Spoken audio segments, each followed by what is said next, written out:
नमस्कार दोस्तों, मैं राजकुमार पांडे अपने YouTube चैनल लोकवार्ता के माध्यम से दुनिया में एक खुशखबरी की बात करेंगे। अमेरिकी सुप्रीम कोर्ट ने ट्रंप के टैरिफ भूत को उतार दिया है।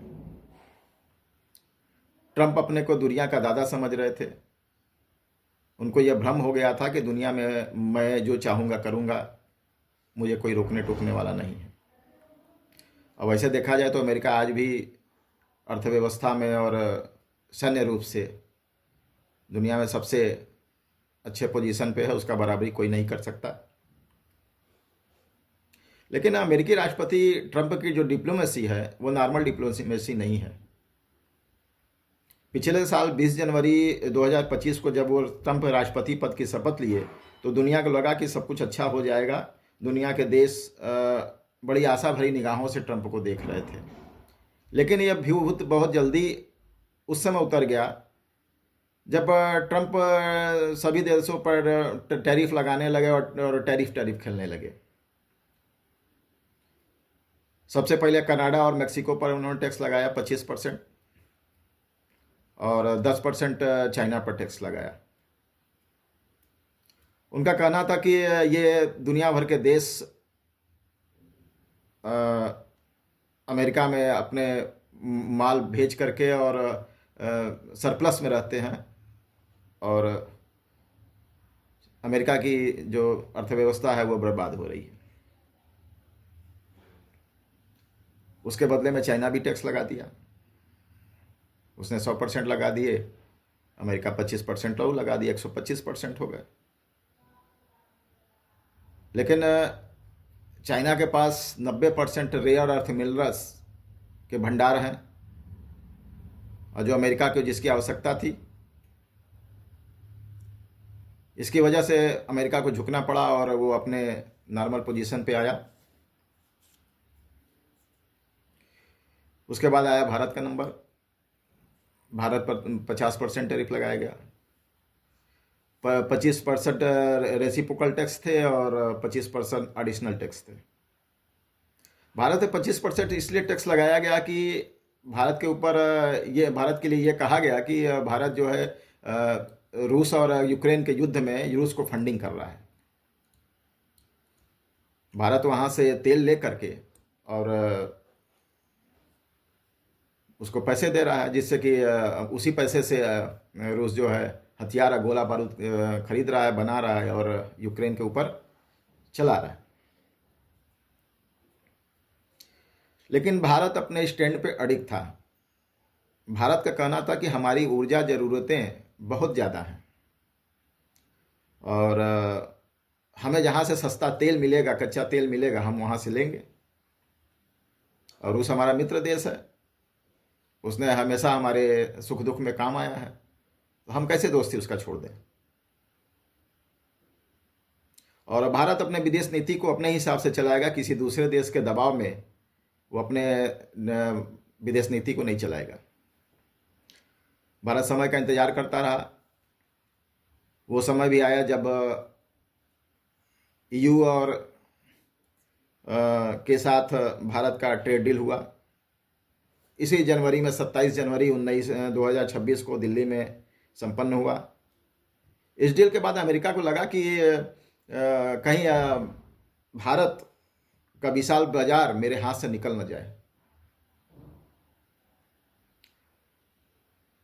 इसलिए वो आनंद फानंद में अपने भारत में राजदूत हैं सरगई गोर, उनको बातचीत करने के लिए भारत सरकार के पास भेजा कि किसी तरह जल्दी से जल्दी डील फाइनल हो। और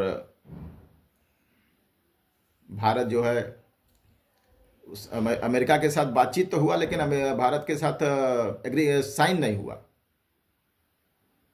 कि भारत अपने इस स्टैंड पर डटा था कि मैं अपने एग्रीकल्चर और डेयरी प्रोडक्ट को नहीं खोलूंगा विश्व बाजार के लिए। और अमेरिका कह रहा था कि मेरे दूध, पनीर और डेयरी से जितने चीज़, जितने प्रोडक्ट हैं वो उसके लिए हमें भारत अपना मार्केट खोल दे और भारत अपने एग्रीकल्चर का भी बाजार खोले। लेकिन हमारे देश में एग्रीकल्चर और डेयरी बहुत ही महत्वपूर्ण साइड हैं। हमारे के यहाँ गायों को, भैंसों को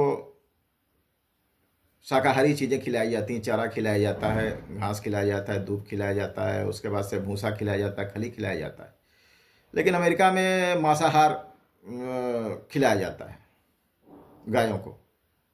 तो भारत ने कहा कि ये तो मेरे धार्मिक परंपरा के खिलाफ है और मैं इसको अपने यहाँ कबूल नहीं करूँगा और हमारे देशवासी भी इसको कबूल नहीं करेंगे। इसलिए उस पर भारत ने बैन लगा दिया था कि मेरी एक रेड लाइन है जिसके आगे मैं नहीं जा सकता।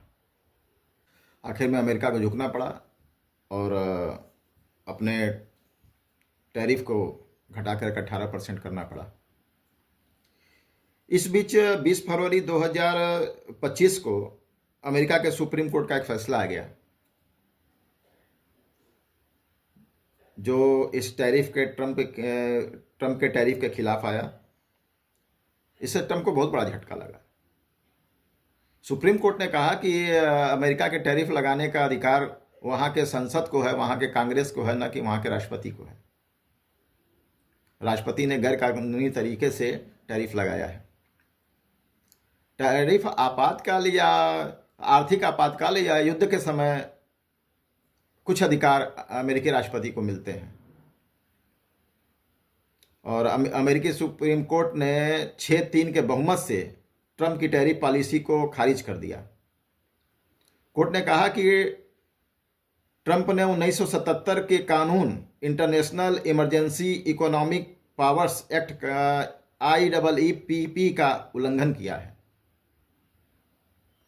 इस कानून के तहत राष्ट्रपति को कुछ आर्थिक अधिकार सिर्फ राष्ट्रीय आपातकाल की स्थिति में ही मिलते हैं। कोर्ट का कहना है कि टैरिफ लगाने का या हटाने का अधिकार सिर्फ अमेरिकी संसद या कांग्रेस को है। कांग्रेस मतलब वही अमेरिकी संसद को ही वहाँ पे कांग्रेस कहा जाता है। कोर्ट ने कहा कि अमेरिका भले ही इकोनॉमी में दुनिया के देशों से सबसे ऊपर हो, सबसे ज़्यादा ताकतवर हो, लेकिन वो दूसरे देशों पर कोई दबाव डाल कर करे और धौंस जमा करके और टैरिफ नहीं लगा सकता। 19 करीब टैरिफ में जो अक्टूबर तक का जो टैरिफ का रिकॉर्ड है उसमें 175 अरब डॉलर जो राजस्व इकट्ठा किया है अमेरिका ने, उसको भी वापस करने का उसने फरमान जारी किया। इस पर ट्रंप की प्रतिक्रिया बहुत ही तीखी आई। कोर्ट के फैसले को बेहद शर्मनाक बताया। ट्रंप ने अपने सक्रिय मीडिया प्लेटफॉर्म ट्रूथ पर लिखा कि मेरी टैरिफ नीतियां अमेरिका को महान बना रही थी, नौकरियां वापस ला रही थी। यह निर्णय अमेरिका के मजदूरों के पीठ में छुरा घोंपने के बराबर है और हम इससे लड़ेंगे। और रिपब्लिकन पार्टी ने भी अपना बयान दिया कि टैरिफ नीति को कानूनी रूप से मजबूत बनाने के लिए संसद में एक नया कानून लाया जाएगा, मतलब कि दोबारा फिर इसको इम्प्लीमेंट किया जाएगा। कोर्ट के आदेश के बाद ट्रंप ने तत्काल प्रभाव से दुनिया के सभी देशों पर 10% टैरिफ लगा दिया।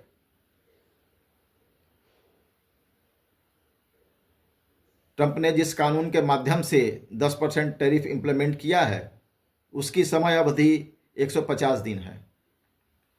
22 फरवरी से 10% का टैरिफ सभी दुनिया के सभी देशों पर लगेगा, करीब 5 महीने, और इसके बाद क्या होगा ये आने वाला समय बताएगा।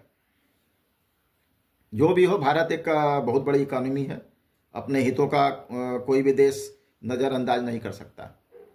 भारत पर पहले 3.5% टैरिफ लगते थे और उसके बाद से फिर ये 10% टैरिफ इन्होंने लगाया, तो कुल 13। अब आगे जाके ये देखना है कि 10% लगेगा और कि 3% लगेगा। कोर्ट के आदेश के बाद भारत समझौता करते वक्त अपने पोजीशन पर अच्छे पोजीशन पर होगा और अमेरिका बहुत बड़े तादाद में मोल भाव नहीं कर पाएगा। ट्रंप के खिलाफ अमेरिका में भी करीब 12 राज्यों ने मुकदमा दायर किए हुए हैं। कोर्ट में सरकारी पक्ष रखते हुए ट्रंप ने कहा था कि दुनिया के देश हमसे व्यापार में सरप्लस में रहते हैं। हमारे देश में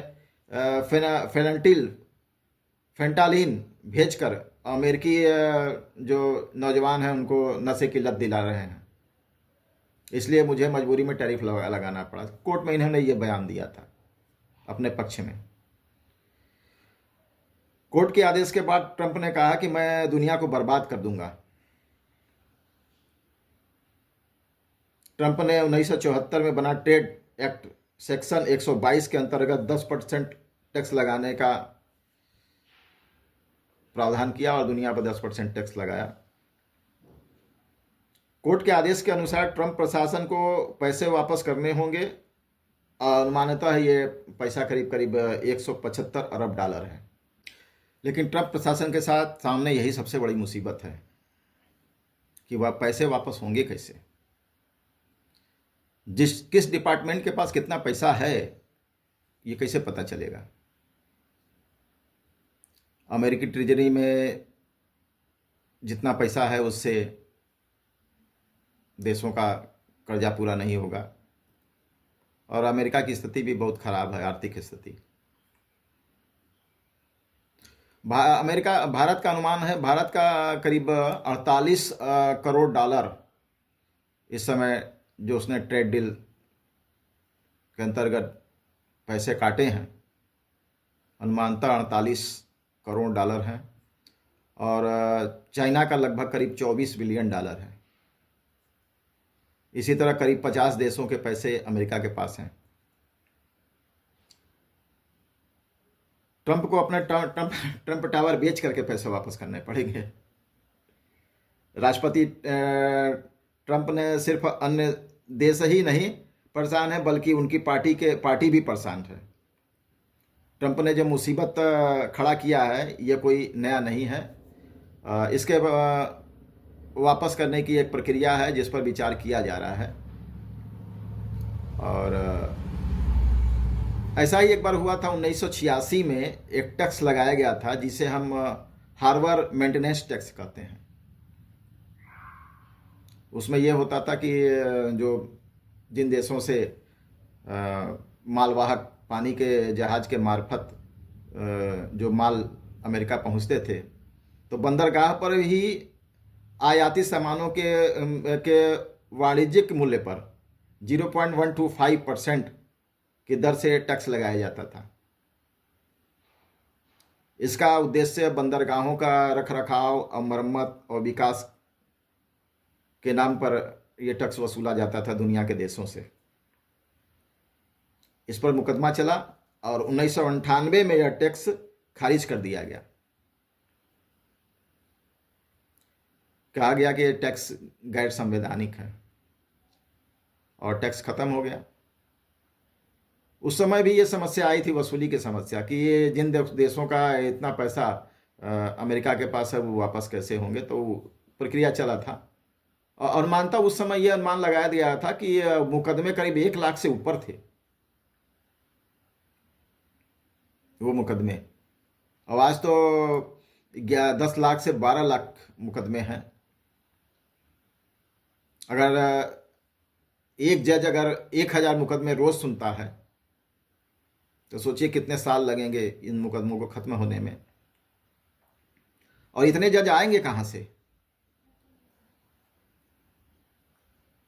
ट्रंप बुरी तरह फंसे हुए हैं। मोदी जी इसमें काफी स्मार्ट नजर आए। उन्होंने ट्रेड डील पर बातचीत तो की लेकिन समझौता नहीं किया। जिन लोगों ने समझौता करके और साइन कर दिया उनको पैसा नहीं मिलेगा, लेकिन जिन लोगों ने बातचीत सिर्फ किया है और समझौते पर दस्तखत नहीं किए हैं उनको तो पैसा उनको वापस ही करना पड़ेगा अमेरिका को। भारत इन सभी बातों पर नज़दीक से अपना नज़र बनाए हुए है और उसमें उठ किस करवट बैठेगा ये देखने वाली बात होगी आने वाले समय में। तो आज के लिए वीडियो बस इतना ही। हमारे अगर कंटेंट पसंद आया हो तो लाइक करें, शेयर करें, सब्सक्राइब करें, बेल आइकन दबाएं, जिससे वीडियो को और बेहतर से बेहतर बनाने में हमको मदद और सपोर्ट मिले। आपके सहयोग की बहुत ज़रूरत है। कमेंट में अपने विचार रखें। जय हिंद, जय भारत।